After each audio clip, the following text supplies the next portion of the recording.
La commission éthique et anticorruption du Sénat réclame de la BRH des explications concernant des avantages accordés à la Sofidaï, une société privée créée il y a moins d'un an et qui bénéficie de l'endossement de la Banque des banques.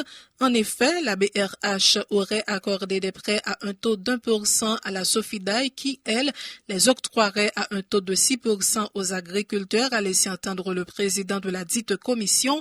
Yuri Latortue révèle que 3 membres du conseil d'administration de la Sofidaï sont également membres de celui d'Agritrans, la firme du président Jovenel Moïse. Il s'agit de Pierre-Richard Joseph Vasseur-Jeune et Kerland Métayer-Joseph. Yuri Latortue fait également remarquer que Édouard Clément, qui a été nommé puis installé comme directeur exécutif du Fonds de développement industriel, est le trésorier de Sofidaï. L'inspection générale de la police nationale a présenté ce vendredi le bilan de ses activités pour le mois d'août écoulé. Le porte-parole de la PNH, Michel-Ange Louis-Jeune, a fait état de l'ouverture de 55 enquêtes concernant des cas de coups et blessures, d'agressions physiques, de violences conjugales et de dettes. En guise de recommandation, la police des polices a recommandé la révocation de 7 policiers, 10 suspensions, 6 mises en disponibilité et 2 réprimandes selon Michel-Ange Louis-Jeune.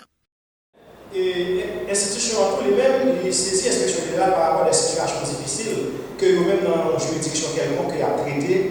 Donc, si nous avons 18 cas comme ça, c'est des plaintes internes à l'institution qui étaient référées à l'inspection générale qui est intervenue pour traiter la question ça.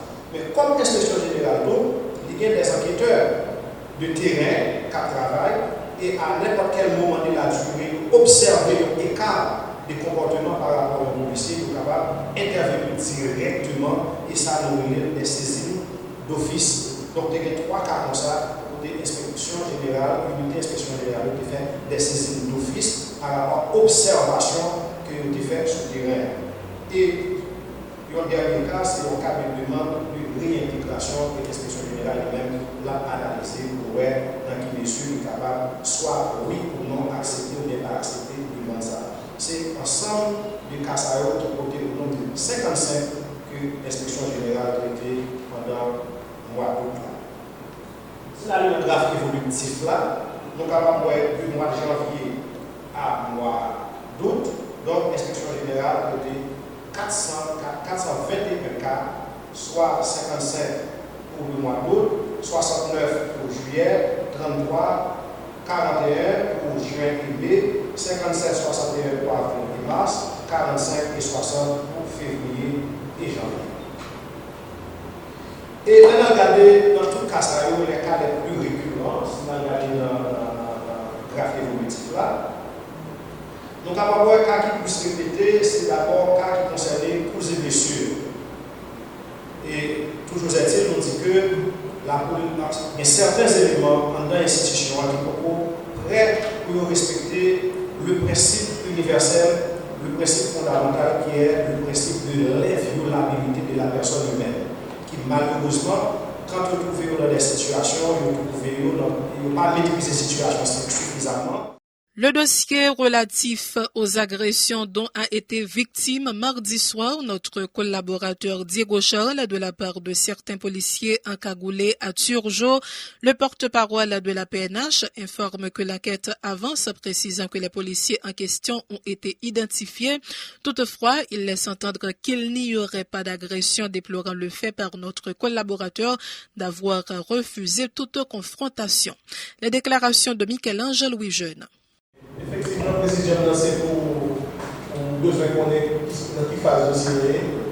Et policiers ont identifié, l'inspection générale a commencé le travail, mais nous avons un obstacle tout petit. C'est que le journaliste a refusé de faire confrontation avec les policiers.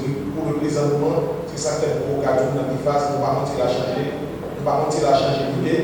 Mais si on s'appelle que nous avons le journaliste comme parler. Pour confronter M. comme c'est il fait plein, mais il va faire suivre. Face à face.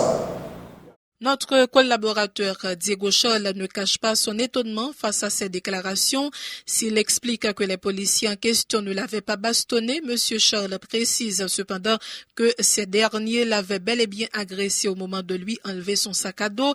Il précise avoir clairement dit au numéro 1 de l'IGPNH qu'il refusera toute confrontation avec les agents concernés pour éviter de s'exposer davantage. Redynamiser le barreau de Port-au-Prince pour la corporation et l'état de droit, tel a été le thème de la conférence débat hebdomadaire organisée tous les vendredis par le Bureau des avocats internationaux dans ses locaux à la 2e impasse Lavaux. Maître Robinson Pierre-Louis, candidat au poste de bâtonnier de la capitale, était le conférencier. Il a promis, en cas d'accession à la tête du barreau, d'œuvrer à la transparence, une meilleure harmonisation entre les avocats, à la sécurité de ces derniers et au renforcement institutionnel du barreau.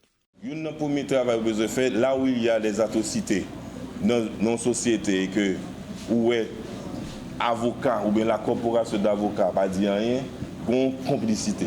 Complicité est capable de complicité de fait, pas voulu, mais bon problème parce que l'avocat c'est le premier défenseur de la société, le premier défenseur de l'état de droit. Quand l'avocat pas dit rien, c'est dérive totale. Or, c'est seul l'avocat qui est là pour parler pour les muets, parler pour les délaissés, défendre ceux qui ne peuvent pas se défendre. Les avocats pas dit rien, ils créent un problème, ils créent un vide, ils créent un obstacle à l'épanouissement même de l'individu au niveau de la société. Et depuis, il n'a pas joué le rôle ça que la loi balie, parce que l'avocat, c'est vrai, il conseille, il assiste, mais il défend. Et quand il défend, il doit le faire normalement. Que ce soit le gain cob, que ce soit le pas un cob. Quand il est engagé dans un procès, il est engagé jusqu'à la fin.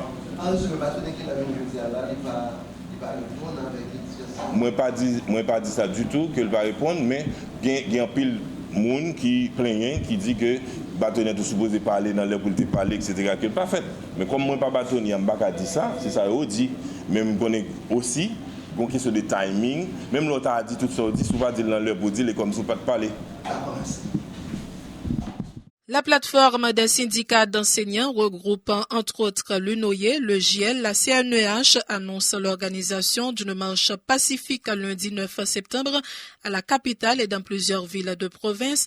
L'objectif sera de continuer d'exiger des autorités étatiques l'adoption de dispositions nécessaires afin de garantir une éducation publique de qualité dans le pays.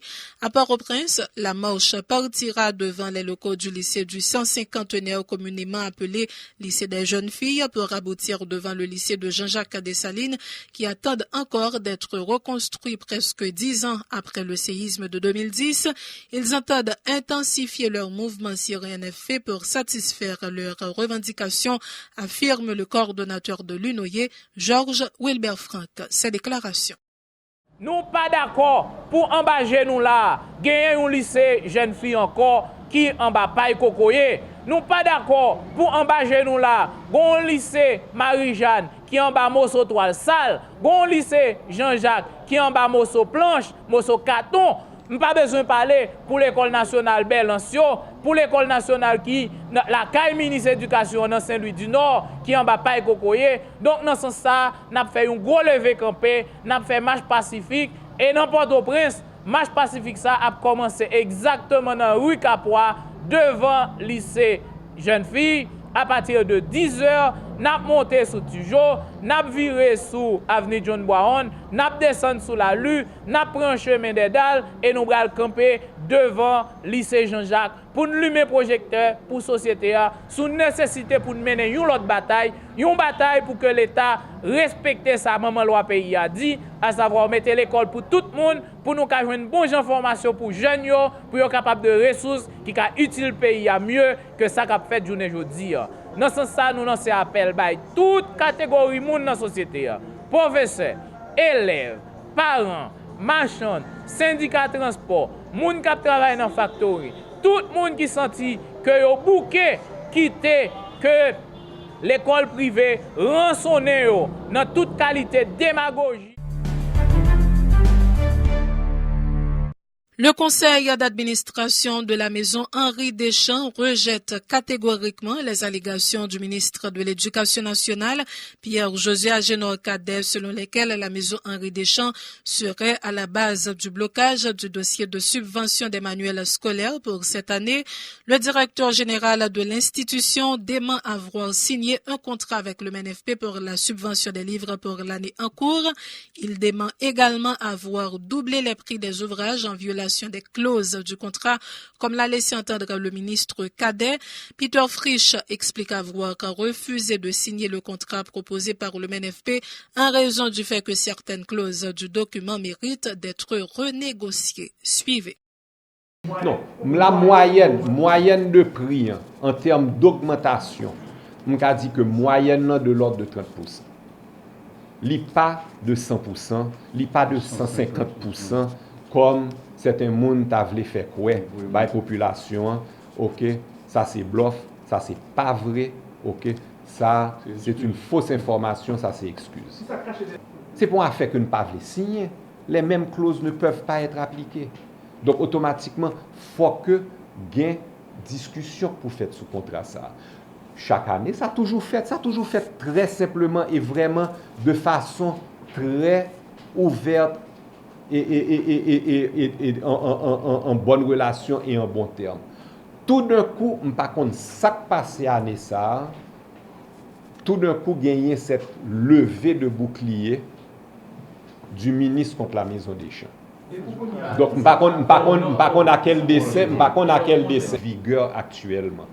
Donc, je ne pas demander changer montant pour le vin augmenter de pourcentage d'augmentation prix livre sorti avril rivé jeudi, c'est pas ça demander.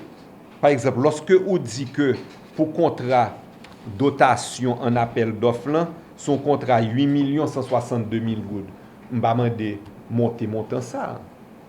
On dit que dans le montant actuel, on a obligé de diminuer la quantité, on a obligé de faire un petit baisser quantité, au lieu de 5 000 exemplaires ou saliers par titre. Et on a obligé de ramener à 4 300 et quelques exemplaires par titre, au lieu de 5 000 exemplaires. Bon, nous ne pas demander le ministère à prendre plus de livres. Nous disons, bon, la oblige un petit crasse moins de livres pour même l'âge. Le ministre démissionnaire de l'Éducation nationale, Pierre-José Agénor-Cadet, accuse la maison Deschamps d'avoir plus que doublé les prix des manuels scolaires cette année. Le titulaire du MNFP, qui dénonce la mauvaise foi des responsables de cette maison d'édition, déplore également le fait par ces derniers d'avoir voulu imposer leurs propres clauses.